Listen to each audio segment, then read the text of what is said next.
சூறாவளிகள் போன்ற இயற்கை பேரழிவுகள் அதிக அளவில் மனித உயிர்கள் மற்றும் உடைமைகளின் இழப்பிற்கு காரணமாக இருந்திருக்கின்றன என்பது வரலாற்றில் நாம் காணும் விஷயமாகும்.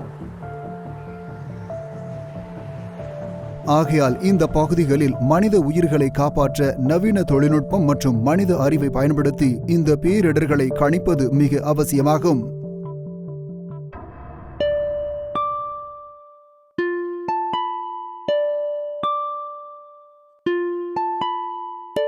அதிக தாக்கத்தை தரக்கூடிய நிகழ்வுகளின் விளைவுகள் இந்தியாவின் கடலோர மாவட்டங்களில் அதிக தாக்கத்தை ஏற்படுத்துகின்றன. ஆகையால் சூறாவளிகளை பற்றி தெரிந்து கொள்வதும் அவற்றை பற்றிய கணிப்பும் இந்தியா போன்ற நாட்டிற்கு மிக முக்கியமானதாகும். கடந்த 300 வருடங்களில் உலகில் ஏற்பட்டுள்ள சூறாவளிகளில் 5000த்திற்கும் மேலான மக்கள் இறந்துள்ளார்கள். 75% மேலான சூறாவளிகள் இந்தியாவில், குறிப்பாக வங்காள விரிகுடாவில்தான் ஏற்பட்டுள்ளன.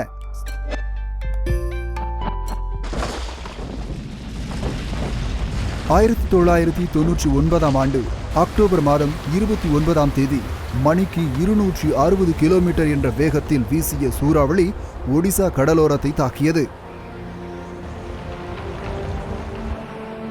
சுமார் 10,000 பேர் கொல்லப்பட்டனர்.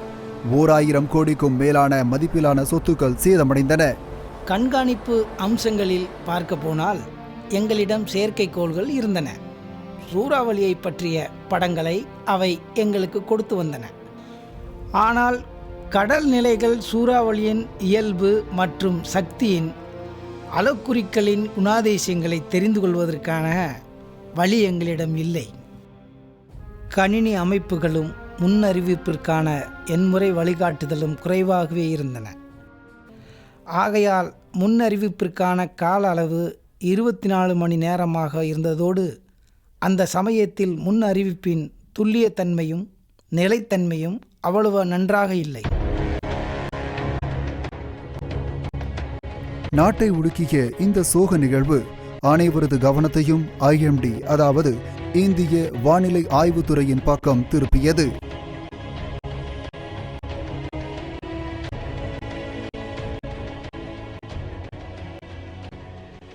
பதினான்கு ஆண்டுகளுக்கு பிறகு 2013ஆம் ஆண்டு அக்டோபர் மாதம் 12ஆம் நாள் அதே தீவிரத்துடன் கூடிய ஃபாலின் என்ற சூறாவளி ஒடிசா கடலோர பகுதியை கோபால்பூர் அருகில் தாக்கியது. ஆனால் இம்முறை சூழ்நிலை முற்றிலுமாக மாறியிருந்தது. 5 நாட்களுக்கு முன்னதாகவே அரசு அதிகாரிகளுக்கு மிக துல்லியமான முன்னெச்சரிக்கை கிடைத்துவிட்டது. அவர்களும் தேவையான நடவடிக்கைகளை சரியான நேரத்தில் எடுத்தார்கள். இதனால் இம்முறை உயிரிழந்தவர்களின் எண்ணிக்கை 21ஆகவே இருந்தது. மனிதாபிமான உதவிக்கான பயனுள்ள அமைப்பு உங்களுக்கு வேண்டுமென்றால் நீங்கள் வேண்டிய அளவு தயாராக இருத்தால் மட்டும் போதாது. உங்களுக்கு முன் எச்சரிக்கை அமைப்புகளின் உதவியும் தேவைப்படும். கடந்த சில காலமாக எங்கள் நிறுவனங்கள் அதிக வலுப்பெற்றுள்ளன. விஞ்ஞானம் சார்ந்த செயல்கள் நடக்கின்றன. மேலும் அவை மிக துல்லியமாக கணக்கிடக்கூடியவாகிவிட்டன. பாயிலின் சூறாவளியின் போது நாங்கள் எங்கள் நடவடிக்கைகளை வெற்றிகரமாக செய்ய முடிவதற்கு அதுதான் காரணம். மக்கள் ஆபத்தான பகுதிகளிலிருந்து வெளியேற எச்சரிக்கப்பட்டார்கள். மக்களும் அந்த குறிகளையும் எச்சரிக்கைகளையும் நம்பினார்கள். சில ஏஜென்சிகள் காற்றின் வேகம் தீவிரமடைந்து கரையை கடக்கும் வேகம் மணிக்கு 300 கிலோமீட்டர் என்றளவில் இருக்கும் என கணித்தனர்.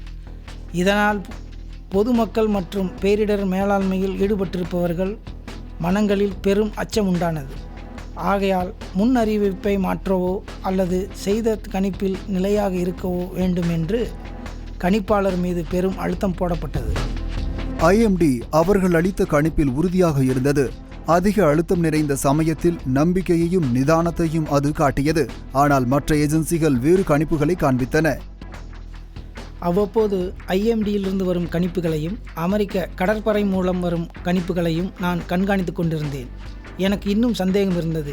ஏனென்றால் 1999ஆம் ஆண்டு வந்த மிகப்பெரிய சூறாவளியால் நாங்கள் எப்படி அவதிப்பட்டோம் என்று கலெக்டரான எனக்கு நன்றாக தெரியும். ஆனால் அன்று நான் முடிவில் MDயின் கணிப்புகள் மற்றவை விட துல்லியமாக இருந்தன. எனக்கு இந்த அமெரிக்க இராணுவம் மற்றும் அமெரிக்க கடற்படையின் சைட்டுகள் பற்றிய ஞாபகம் இருக்கிறது. அவர்கள் காற்றின் வேகம் 280ற்கு மேல் இருக்கும் என கணித்தது. ஆனால் IMD 220லிருந்து 230 வரைக்கும் தான் இருக்கும் என கணித்தது. அதே அளவு வேகம்தான் இருந்தது. ஆனால் நாங்கள் ஐஎம்டி சைட்டையே நம்பினோம். ஐஎம்டி மூலம் பல உயிர்கள் காப்பாற்றப்பட்டதுடன் முன் எச்சரிக்கை அமைப்பால் அரசாங்கம் கருவூலத்தின் சுமார் 5000 கோடி ரூபாய் சேமிக்கப்பட்டது. நான் சர்வதேச வானிலை ஆய்வு கணிப்புகளை பின்பற்றினேன். ஏனென்றால் அனைவரும் அதையே பார்த்து கொண்டிருந்தார்கள். அதற்கு அருகில் ஐஎம்டி தான் இருந்தது. மற்றவை சிறிது தூரத்தில் இருந்தன. அப்போதுதான் ஐஎம்டி ஒரு மிக துல்லியமான பணியை செய்தது. 1999ஆம் ஆண்டு நடந்த நிகழ்வுகளின் காரணத்தால் சில சந்தேகங்கள் இருந்தன. ஆனால் இம்முறை அவர்களின் கணிப்பு மிக துல்லியமாக இருந்தது. எந்த சந்தேகத்திற்கும் அது வாய்ப்பளிக்கவில்லை. நாங்கள் அன்று மீன் பிடிக்க சென்றிருந்தால் நாங்கள் அனைவரும் இறந்திருப்போம். முன்னெச்சரிக்கை எங்களை காப்பாற்றியது. இல்லை என்றால் நாங்கள் அனைவரும் இறந்திருப்போம். நான் என்னோட கடையை விட்டுட்டு அந்த ஸ்கூலுக்கு போயிருந்தேன். அங்கே உதவியும் தங்குறதுக்கு இடமும் கொடுத்துக்கிட்டு இருந்தாங்க. அங்கே எனக்கு எல்லாமே கிடைச்சிது. நான் அங்கே போயிருந்தப்ப என்னோட கடை முற்றிலுமாக சேதம் அடைஞ்சிருச்சு. ஆனால் எனக்கு ஒன்றும் ஆகலை. சூறாவளியின் முரட்டுத்தனத்தையும் அது ஏற்படுத்தியிருந்த அச்சத்தையும் கருத்தில் கொண்டு பார்க்கும்போது இது மிக முக்கியமானது. குறிப்பாக மிக மோசமான வெளிநாட்டு வானிலை நிபுணர்கள் கணித்திருக்கிறார்கள். இந்திய வானிலை ஆய்வு மையத்தின் கணிப்பு மிகச் சரியாக இருந்தது. இந்திய வானிலை ஆய்வு மையத்தின் கணிப்பு மிக சரியாக, திடமாக, துல்லியமாக இருந்தது. மேற்கத்திய நாட்டு பார்வையாளர்கள் இந்திய சூறாவளியின் தாக்கத்தை குறைந்து எடை போடுவதாக கருதினார்கள். இரவில் வந்த சூறாவளியை இந்தியா உண்மையாகவே வென்றுவிட்டது என்றென்றால் இந்தியா தயார் நிலையில் இருந்தது. வானிலை ஆய்வு மையம் மிக துல்லியமான தகவலை தந்துள்ளது.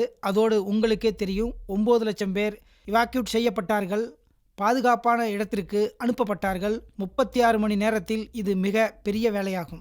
इस साइक्लोन में मौसम विभाग ने टेक्नोलॉजी का बखूबी उपयोग किया और 6 तारीख से ही ये संकेत दे दिए गए थे. जो अनुमान थे उतनी वेलोसिटी रही, जो दिशा थी अनुमानित वही दिशा रही, जो अनुमानित टाइम था वही टाइम रहा. ஆயிரக்கணக்கான உயிர்கள் காப்பாற்றப்பட்டதற்காக உள்நாட்டு ஊடகங்கள் நம் வானிலை ஆய்வு நிலையத்தை புகழ்ந்ததோடு மிகப்பெரிய அளவிலான பேரழிவை தடுத்து அதன் பங்கை உலக வானிலை WMO மற்றும் உலக வங்கி ஆகியவை வெளிப்படையாக பாராட்டினர். முதல் முறையாக இந்தியன் இன்ஸ்டிடியூட் ஆஃப் மேனேஜ்மெண்டிடமிருந்து IMD சிறந்த பேரிடர் சேவைக்காக தேசிய விருதை பெற்றது. அதன் பிறகு IMD 2014ஆம் ஆண்டு விசாகப்பட்டினத்தை தாக்கிய ஹுதுஹுது புயல் உட்பட பல சூறாவளிகளின் போது துல்லியமான கணிப்புகளை மேற்கொண்டது. இதனால் தேசிய அளவில் சர்வதேச அளவிலும் இதன் நம்பகத்தன்மை உயர்ந்தது.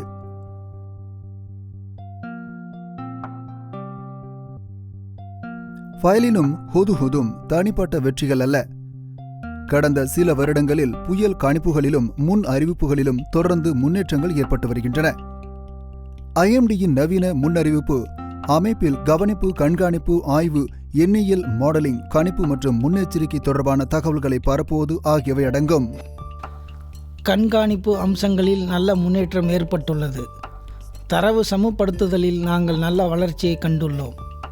தரவுகளின் மூலம் நாங்கள் முதன்மை நிலைகளை விரிவுபடுத்துவதால் துவக்க நிலைகளை விரிவிக்கும் எங்கள் திறன் இப்போது அதிகரித்துள்ளது. மூன்றாவது அம்சம் மாதிரிகள். நாங்கள் எம்முறை மாதிரிகளில் நல்ல முன்னேற்றத்தை கண்டுள்ளோம். உலக மாதிரிகள் மற்றும் பிராந்திய மாதிரிகள் மட்டுமல்லாமல் சூறாவளியை கணித்து சொல்வதை இலக்காக கொண்ட மாதிரிகளிலும் நல்ல முன்னேற்றம் ஏற்பட்டுள்ளது.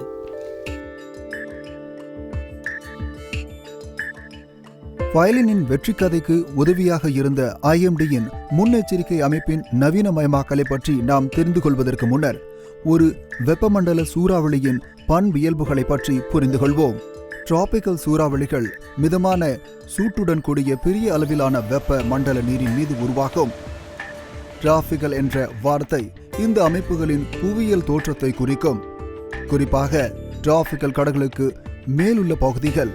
ஒரு டிராபிக்கல் புயல் வட அட்லாண்டிக்கில் ஹுரிகேன் என்றும், வட பசிபிக்கில் டைஃபூன் என்றும், இந்திய பெருங்கடலில் சைக்ளோன் என்றும் அழைக்கப்படுகின்றன.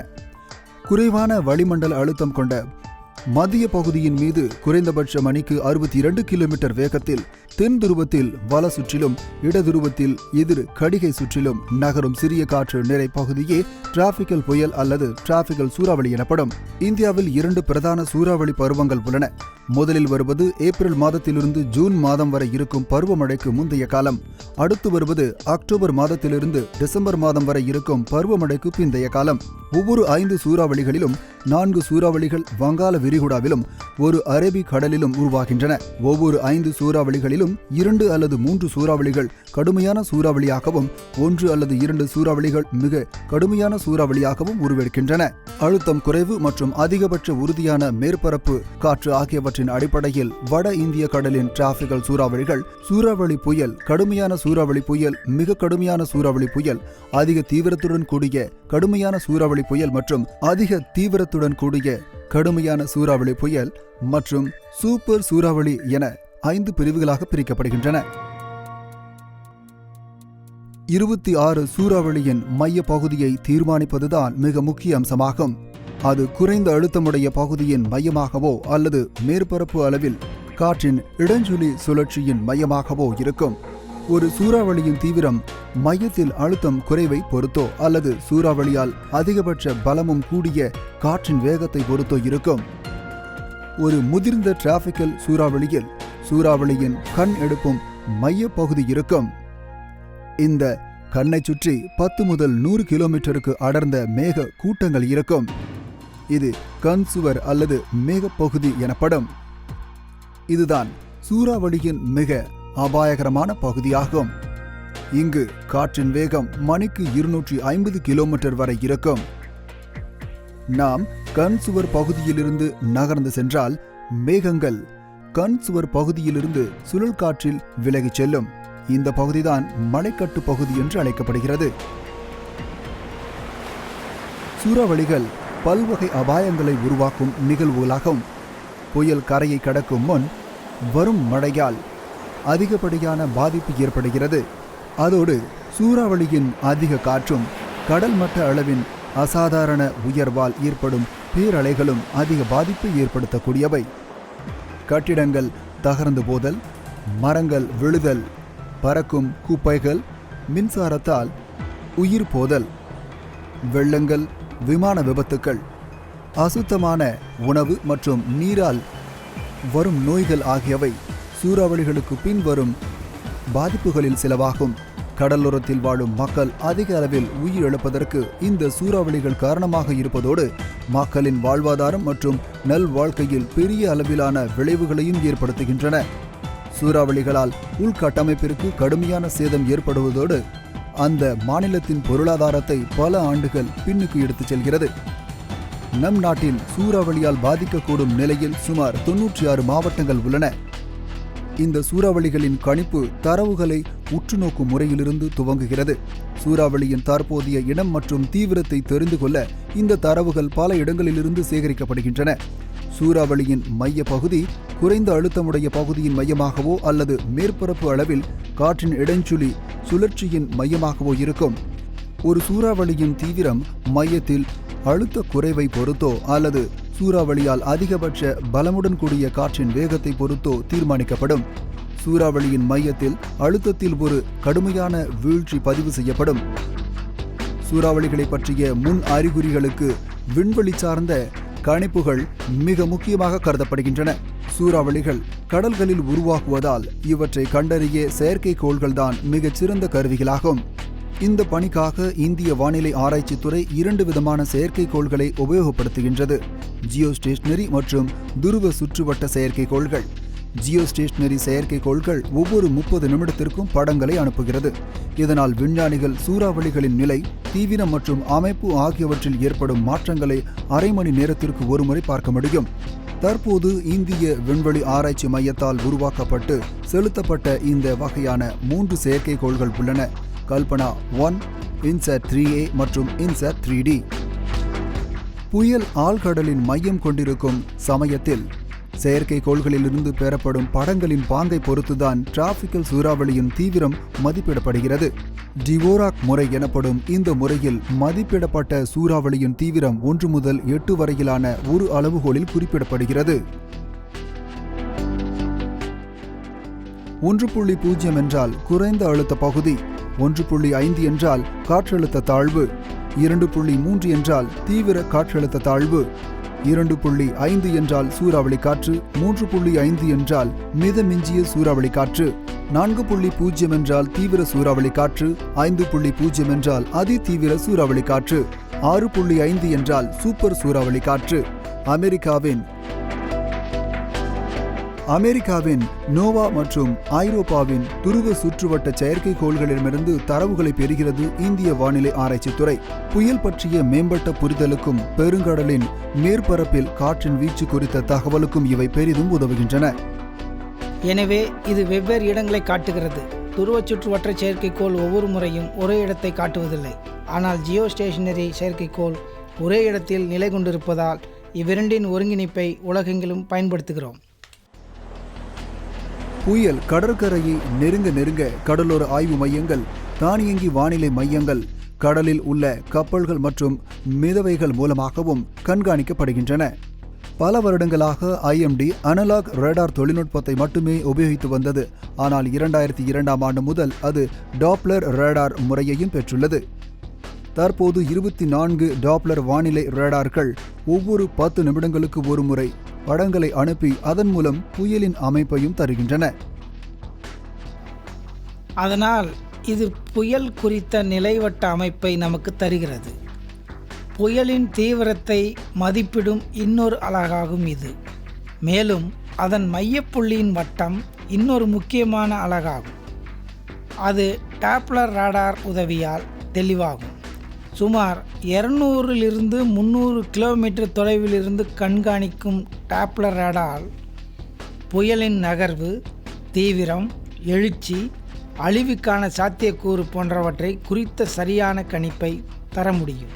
முன்பெல்லாம் இந்த அமைப்புடன் தொடர்புடைய மேகங்கள் மற்றும் படிவாக்கம் குறித்து தகவல் மட்டுமே கிடைத்தன. இப்போது படிவாக்கத்தின் அளவு மட்டுமல்லாமல் காற்றின் வேகம், உதாரணமாக ஃபாக்லின் புயல் போன்ற மணிக்கு சுமார் 200 கிலோமீட்டர் என்ற தகவலும் கிடைக்கின்றன. இது டாப்ளர் ரேடார்களின் மூலம்தான் சாத்தியமாகிறது. புயல் கடற்கரையை நெருங்க கடலோர ஆய்வு மையங்கள், தானியங்கி வானிலை மையங்கள், கடலில் உள்ள கப்பல்கள் மற்றும் மிதவைகள் மூலமாக கண்காணிக்கப்படுகின்றன. இந்தியாவில் மனிதரால் இயக்கப்படும் கண்காணிப்பு மையங்கள் மற்றும் தானியங்கி வானிலை மையங்களில் மிகப்பெரிய பிணையம் உள்ளது. பல இடங்களிலிருந்து பெறப்பட்ட தரவுகள் புதுதில்லியில் உள்ள தேசிய வானிலை தொலைத்தொடர்பு மையத்தால் பெறப்பட்டு அங்கிருந்து பல பயனாளி குழுக்களுக்கு பகிர்ந்தளிக்கப்படுகின்றன. 10 ஆண்டுகளுக்கு முன்னர் 3 மணி நேரங்களுக்கு பிறகு கிடைத்து வந்த இந்த தகவல் தற்சமயம் 10 நிமிடங்களில் கண்காணிப்பாளருக்கு கிடைத்துவிடுகிறது. தேசிய அளவில் எங்களிடம் மொத்தம் 6 ஆட்டோமேட்டிக் மெசேஜ் ஸ்விட்சிங் சிஸ்டம் உள்ளது. இவை 6ம் ஏர்போர்ட்டுகளில் இன்ஸ்டால் செய்யப்பட்டுள்ளது. உலகம் முழுவதிலிருந்தும் நொடிக்கு நொடி பெறப்படும் இந்த வானிலை தரவுகள் மிகவும் அதிக அளவிலானவை மற்றும் அதிக சிக்கலானவையும் கூட. ஒரு உயர் ஆற்றல் கணினி அமைப்பால் இந்த தரவுகள் செயலாக்கம் பெறுகின்றன. செயலாக்கம் செய்யப்பட்ட பின் இந்த கண்காணிப்பு தகவல்கள் ஒரு எண்முறை வானிலை முன் கணிப்பு மாதிரிக்குள் செலுத்தப்பட்டு வானிலை கணிப்பாக பெறப்படுகின்றன. உபயோகப்படுத்தப்பட்ட தரவு, ஒருங்கிணைப்புக்கு பயன்படுத்தப்பட்ட முறை, மாதிரி செயல்படும் பகுதி, மாதிரியில் உபயோகிக்கப்படும் பௌதிகம் மற்றும் தெளிவுத்திறன் போன்ற பல அம்சங்களால் வேறுபடக்கூடிய மாதிரிகள் தரும் முடிவுகளும் வேறுபட்டிருக்கும். பல்வேறு மாதிரிகளால் உருவாக்கப்பட்ட கணிப்புகள் பைனரி வடிவத்தில் இருக்கும். மென்பொருள் மூலமாக அவை பட வடிவில் மாற்றப்படுகின்றன. ஒரே பார்வையில் கணிப்புகளை பார்க்க இது கணிப்பாளருக்கு உதவுகிறது. இவைகளை ஒவ்வொரு 6 மணி நேரத்திற்கும் சுமார் 5 நாட்களுக்கும் பார்க்க முடியும். தொடக்க இடம் மற்றும் தீவிரத்தை அறிந்த பின் பல்வேறு மாதிரிகளின் கணிப்புகளை ஒப்பிட்டு புயல் செல்லும் பாதை மற்றும் தீவிரத்தை கணிக்க முயற்சி நடக்கிறது. எண்முறை மாதிரிகளின் கணிப்புகள் ஒன்றுக்கொன்று வேறுபட்டிருக்கும். எனவே கணிப்பாளர் தன் அனுபவம், அறிவு மற்றும் டிசிஷன் சப்போர்ட் சிஸ்டம் இவற்றின் துணையுடன் ஒரு இறுதி தீர்மானத்திற்கு வருவார். முன்கணிப்பு திறனில் ஏற்பட்டுள்ள அண்மைக்கால வளர்ச்சியை கருத்தில் கொண்டு இந்திய வானிலை ஆய்வு மையம் அடுத்த 72 மணி நேரங்களுக்கு செல்லுபடியாகக்கூடிய உண்மையான புயல் பாதை முன்கணிப்பு ஒன்றை 2009 அடுத்து 120 மணி நேரங்களுக்கு செல்லுபடியாகக்கூடிய ஒன்றை 2013 அறிமுகப்படுத்தியது. செயற்கைக்கோள், ராடர், AWS, ARG அடிப்படையிலான செயற்கைக்கோள், மழை அழிவி, ஒருங்கிணைந்த மழை குறித்த தரவு இவற்றின் உதவியோடு புயலால் ஏற்படக்கூடிய கனமழை கண்காணிக்கப்படுகிறது. புயலின் எழுச்சி, அலை அளவுகள் மற்றும் கடலோர மிதவைகளால் கண்காணிக்கப்படுகிறது. IMD nomogram Ghosh model, IIT Delhi model மற்றும் INCOIS ஹைதராபாத் மாடல் ஆகியவற்றின் அடிப்படையில் புயலின் எழுச்சி குறித்த முன்கணிப்பு IMDயால் வழங்கப்படுகிறது. டிராபிக்கல் சூறாவளி விஷயத்தில் ஒரு கண்காணிப்பாளர் ஒவ்வொரு மாதிரியின் கணிப்பையும் ஒப்பிட்டு அன்றைய வானிலை சூழலுக்கு பொருத்தமானதை கண்டறிகிறார். அன்றைய சூழலுக்கு பொருத்தமான ஒரு கணிப்பை ஒரு மாதிரி காட்டினாலும் அது அடுத்த ஓரிரண்டு நாட்களுக்கான கணிப்பையும் சரியாக காட்டும் என எடுத்துக்கொள்ளலாம். இரண்டாவது அணுகுமுறையில் ஒரு கணிப்பாளர் கடந்த கால அனுபவங்களின் அடிப்படையில் தன் அறிவாற்றலின் துணை கொண்டு சிறந்த மாதிரியை தேர்ந்தெடுக்கிறார்.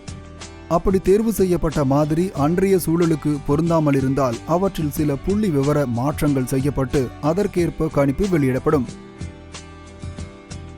புயலின் பாதையை கணிக்கும் பல மாதிரி ஒத்திசைவு முறை அல்லது அதன் தீவிரத்தை கணிக்கும் இயக்கம் சார்ந்த புள்ளி விவரம் மாதிரி போன்றவற்றின் உதவியுடன் பல்வேறு மாதிரிகளின் முடிவுகளிலிருந்து ஒருமித்த கருத்து எட்டப்படுகிறது. ஒற்றை மாதிரி ஒத்திசைவு கணிப்பு முறை மூலமாக கடற்கரையோரம் புயல் தாக்கும் வாய்ப்பை அறியலாம். எனவே எந்த ஒரு மாதிரியும் மிகச் சிறந்தது என கூற இயலாது. தவிர அனைத்து புயல்களுக்கும் ஏற்ற ஒரு மாதிரியும் இருக்க முடியாது. அதுவும் மிக முக்கியம். அதனால் ஒருமித்த இசைவு எட்டப்பட வேண்டும். இறுதி வடிவம் பெறும் கணிப்பு அறிவியல் முறைகள் மற்றும் மனித அறிவாற்றல் இவ்விரண்டின் கலவையாக தான் இருக்கும் என்பது குறிப்பிடத்தக்கது. வானிலை முன் அறிவிப்புகளின் துல்லியத்தை பொறுத்தவரை இவ்விரண்டில் எந்த ஒன்றையும் குறைத்து மதிப்பிட முடியாது. கணிப்பாளர் இறுதி முடிவு செய்த பின் அந்த கணிப்பு பொதுமக்களுக்கும் தனிப்பட்ட பயனாளி குழுக்களுக்கும் உரைநடை மற்றும் பட வடிவில் செய்தியாக வெளியிடப்படுகிறது. இந்த செய்திகள் இடம், தீவிரம், கரையை கடக்கும் இடம், நேரம் தவிர கனமழை, கடுங்காற்று, அலை எழுச்சி, பாதிப்புக்குள்ளாவிருக்கும் பகுதிகள், ஏற்படக்கூடிய சேதம், முன்னெச்சரிக்கை நடவடிக்கைகள் போன்ற அனைத்தையும் பெறலாம். ஒவ்வொரு 3 மணி நேரத்திற்கும் ஒரு முறை இவை வழங்கப்படுகிறது. பொதுமக்கள், மீனவர்கள், விவசாயிகள், கப்பல்கள், துறைமுகங்கள், கடலோர காவல் அதிகாரிகள், பேரிடர் மேலாளர்கள் போன்ற வெவ்வேறு பயனாளிகளுக்கான இச்செய்தி குறிப்புகள் வெவ்வேறானது. வலைதளம், இமெயில், குறுஞ்செய்தி, ஃபேக்ஸ் மற்றும் சமூக ஊடகங்களான முகநூல், ட்விட்டர் போன்றவற்றின் மூலமாக இந்த செய்திகள் பகிரப்படுகின்றன. பொதுமக்களும் பேரிடர் மேலாளர்களும் தகுந்த நடவடிக்கை எடுக்கும் வண்ணம் அன்றாட செய்தி குறிப்பு மட்டுமல்லாமல் செய்தியாளர் சந்திப்புகளுக்கும் ஏற்பாடு செய்யப்படுகின்றன. ஒருவேளை பொதுமக்கள் தகவல் தெரிவிக்கப்பட்டு அவர்கள் இடத்திலிருந்து அகற்றப்பட்டு சூறாவளி முகாம்களுக்கு அனுப்பப்பட வேண்டுமானால் அதற்கேற்ற ஏற்பாடுகளும் மத்திய மாநில அரசுகள் செய்கின்றன. தேசிய நெருக்கடி மேலாண்மை குழு சூறாவளி தொடர்பான எச்சரிக்கை வந்தவுடனேயே இது அமைச்சரவை துறையால் தலைமை வகிக்கப்படுகிறது. ஆகையால் நாங்கள் சூறாவளி வரும் வரை இப்போதெல்லாம் காத்திருப்பதில்லை. உண்மையில் இதற்கு 2 அல்லது 3 நாட்களுக்கு முன்னர் NCMC கூட்டம் கூடுகிறது. பாதுகாப்பு, உள்துறை, சுகாதாரம், மின்சக்தி, தொலைத்தொடர்பு ஆகிய சம்பந்தப்பட்ட அனைத்து அம்சங்களும் இதில் பங்கு பெறுகின்றன. தவிர சம்பந்தப்பட்ட மாநில அரசு, அதன் தலைமைச் செயலாளர் மற்றும் அதிகாரிகள் காணொளி காட்சி மூலம் பங்கு பெறுகின்றனர். நிலைமையை ஆராய்ந்த பின்னர் அமைச்சரகம் மாநிலங்களுக்கு தேவையான உதவியை செய்கிறது. அனைவருக்கும் தகவலை கொண்டு செல்லும் முயற்சியில் ஊடகங்கள் மூலமான வழக்கமான புயல் எச்சரிக்கை மூலமாகவும் தில்லியில் உள்ள புயல் எச்சரிக்கை பிரிவு மற்றும் கொல்கத்தா, சென்னை, மும்பை, புவனேஸ்வர், விசாகப்பட்டினம், அகமதாபாத் ஆகிய இடங்களில் உள்ள புயல் எச்சரிக்கை மையங்களால் வழங்கப்படும் குறுஞ்செய்தி மூலமாக கடலோர பகுதி மக்களுக்கு தகவல் தெரிவிக்கப்படுகிறது. மேலும் ஒரு அரசாங்க அதிகாரி வழக்கமாக தாசில்தாரும் கடலோர பகுதி மக்களுக்கு நேரில் தகவல் தெரிவிக்க நியமிக்கப்படுகிறார். எஸ்ஆர்சி அலுவலகத்திலிருந்து எங்களுக்கு தகவல் வந்தவுடன் எங்கள் நிலையிலிருந்து நாங்களும் கண்காணிக்க தொடங்குகிறோம். உடனடியாக பேரிடர் மேலாண்மை ஆணையக் கூட்டம் கூட்டப்படுகிறது. பின்னர் சம்பந்தப்பட்ட துறைகளும் அழைக்கப்படுகிறது. தேவைப்பட்டால் இராணுவம், கடற்படை, தேசிய பேரிடர் மீட்புக்குழு அனைவரின் உதவியும் நாடப்படுகிறது. ஃபயலின் புயலை பொறுத்தவரை அக்டோபர் 3ஆம் தேதி எண்முறை வானிலை கணிப்பு மாதிரி தென்சீன கடலிலிருந்து அந்தமானை நோக்கி வந்த ஒரு சுழல் அக்டோபர் 8ஆம் தேதி குறைந்த காற்றழுத்த தாழ்வு மண்டலமாக உருவாகும் என்று கணித்தது. உடனே IMD தன் கண்காணிப்பை தொடங்கியது. 12ஆம் தேதி இது மேலும் வலுவடைந்து அன்று மாலை கோபால்பூர் கரையை கடக்கும் என 8ஆம் தேதி வானிலை ஆய்வு மையம் கணித்தது. ஆந்திரா மற்றும் ஒரிசா ஆகிய இரு மாநில அரசுகளுக்கும் மத்திய அரசுக்கும் தொடர்ந்து தகவல்களும் செய்திகளும் அனுப்பப்பட்டவாறு இருந்தன. மத்திய மாநில அரசுகள் உடனடியாக கடலோர பகுதிகளில் வாழும் மக்களை இடப்பெயர்வு செய்ய அனைத்து ஏற்பாடுகளும் செய்தன. 5 நாட்களுக்கு முன்னதாகவே தகவல் தெரிவிக்கப்பட்டதால் முன்னெச்சரிக்கை நடவடிக்கைகளுக்கு தேவையான நேரம் கிடைத்தது. நிவாரண ஆணையர் அலுவலகம் மக்களை அருகிலுள்ள பள்ளிக்கும் பாதுகாப்பு மையங்களுக்கும் இடம்பெயர்க்க அனைத்து ஏற்பாடுகளையும் செய்தது. ஆந்திரா, ஒரிசா மாநில அரசுகளின் மாநில பேரிடர் மீட்பு படைகளும் மத்திய அரசின் தேசிய பேரிடர் மீட்பு படையும் இணைந்து இந்திய வரலாற்றிலேயே மிகப்பெரிய இடப்பெயர்வு என பெயர் பெற்ற ஒரு சாதனையை நிகழ்த்தின. புயல் தொடங்கிய நிமிடத்திலிருந்து நாங்களும் புயலாக வேலை செய்தோம். சாலை, துறைமுகம் ஆகியவற்றின் நிர்வாகம், பாதுகாப்பு, மருத்துவ உதவிகளும் உணவுப் பொருட்களும் மக்களுக்கு கிடைக்க அனைத்து நடவடிக்கைகளும் எடுக்கப்பட்டன. உள்ளூர் நிர்வாகத்துடன் இணைந்து ஒரு ஒருங்கிணைப்பு மையம் அமைத்து அதன் மூலம் அதிக பாதிப்புக்குள்ளான பகுதிகள் அடையாளம் கண்டுபிடிக்கப்பட்டு மீட்பு நடவடிக்கைகள் துரிதப்படுத்தப்படுகின்றன. 1999க்கு பிறகு இந்தியாவின் புயல் எச்சரிக்கை அமைப்பு மிகச்சிறந்த உள்கட்டமைப்புடனும் சிறந்த தொழில்நுட்பத்துடனும் இணைந்து மிகப்பெரிய மாற்றம் கண்டுள்ளது. ஃபயலின் மற்றும் ஹூதுஹூது புயலின் போது மிக துல்லியமான கணிப்புகளால் ஆயிரக்கணக்கான உயிர்கள் காப்பாற்றப்பட்ட நிகழ்வுகள் வலுவான புயல் எச்சரிக்கை முறையை உருவாக்குவதில் இந்தியாவின் தொடர் முயற்சிக்கு சான்றாக விளங்குகின்றன. எனினும் வெற்றி பயணம் இத்துடன் முடியவில்லை. இந்த பகுதியில் புயல் கணிப்புகளில் இன்னும் மிகப்பெரிய சவால்கள் இருக்கின்றன. சர்வதேச அரங்கில் மிக முக்கிய சவாலாக இருப்பது புயலின் தீவிரத்தை முன்கணிப்பு செய்வது. அநேக எண்முறை மாதிரிகள் அதிவேக வலுப்பெறல் மற்றும் வலுவிழத்தல் குறித்த முன்கணிப்பில் தவறி விடுகின்றன. குறிப்பாக கடலோரப் பகுதிகளில் வலுப்பெறும்போது விளைவுகள் மிக விபரீதமாகிவிடுகின்றன. இந்த மாதிரிகள் வழங்கும் கனமழை குறித்த கணிப்புகளும் அவ்வளவு துல்லியமாக இல்லை. கனமழை வெள்ளத்தை உருவாக்குவதால் உயிர் உடைமைகளுக்கு மிகப்பெரிய சேதம் ஏற்படுகிறது. எனவே இரண்டாவது முக்கிய சவாலாக உள்ளது கனமழை குறித்த மேம்பட்ட முன்கணிப்பு. இதுவரை நம்மிடம் புயலை நேரடியாக கண்காணிக்கும் எந்த சென்சாரும் இல்லை. புறக்கணிப்பு மூலமே கண்காணிப்புகள் கிடைக்கின்றன. எனவே இனி புயலை ஊடுருவும் சென்சார்களை உருவாக்கி அதன் மூலம் கண்காணித்து இந்த மாதிரியை மேம்படுத்த வேண்டும்.